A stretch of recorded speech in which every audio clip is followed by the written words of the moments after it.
CBF এর গোপন meeting ফাঁস। কে হবে ব্রাজিল ফুটবলের নতুন কোচ জানিয়ে দিল ব্রাজিল। তাই এই নিয়ে বিস্তারিত জানতে হলে ভিডিওটি না টেনে শেষ পর্যন্ত দেখতে থাকুন। আর আপনি যদি আমাদের চ্যানেলে নতুন হয়ে থাকেন তাহলে এখনই সাবস্ক্রাইব করে রাখুন। আর ইতিমধ্যে সাবস্ক্রাইব করে থাকলে আপনাকে অসংখ্য ধন্যবাদ। দরিভালের বিদায়ে ব্রাজিল দলে আলোচনায় নতুন কোচ কে হবে, কার হাতেই থাকবে ব্রাজিল দলের দায়িত্ব। কার্লো অ্যানচেলত্তি থেকে শুরু করে হোসে মরিনহো সবার নামই এসেছে সম্ভাব্য কোচের তালিকায়। তবে কোচ নিয়োগের ব্যাপারে কোনো মন্তব্য করেনি সিবিএফ প্রথম থেকেই ব্রাজিল দলে ইউরোপীয় কোচের ব্যাপারে সিদ্ধান্তের কথা সাফ জানিয়ে দেয়। তারা জানিয়ে দেন ব্রাজিল দলে ইউরোপীয় কোচ দিয়েই চালিত হবে। তবে এবার ব্রাজিল দলের কোচ কে হবে আসল খবর জানা গেল। ব্রাজিলিয়ান গণমাধ্যম গ্লোবো এর সূত্র হতে জানা যায় ব্রাজিল কোচ হতে যাচ্ছেন জর্জ জেসুস।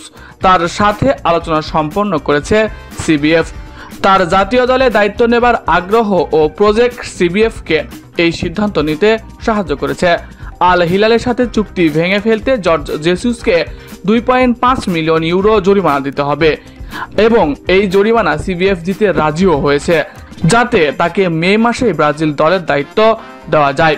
ব্রাজিল দলে জর্জ জেসুস বেতন পাবে 5 মিলিয়ন ইউরো, যা বর্তমান আল হিলালের বেতন পান তার থেকে 80% কম। তবে বিশ্বকাপ জিতলে তিনি পাবেন বড় অঙ্কের বোনাস। সূত্র মতে তার প্রজেক্ট নেইমারকে কেন্দ্র করে। নেইমারের সাথে ইতিমধ্যে প্রজেক্ট নিয়ে আলোচনা করেছেন জর্জ জেসুস। অতীতে নেইমারকে নিয়ে করা মন্তব্যের জন্য তিনি যে অনুতপ্ত বা তার কথার উদ্দেশ্য তেমন ছিল না তা নেইমারকে তিনি নানা মাধ্যমে বোঝাতে সক্ষম হয়েছেন।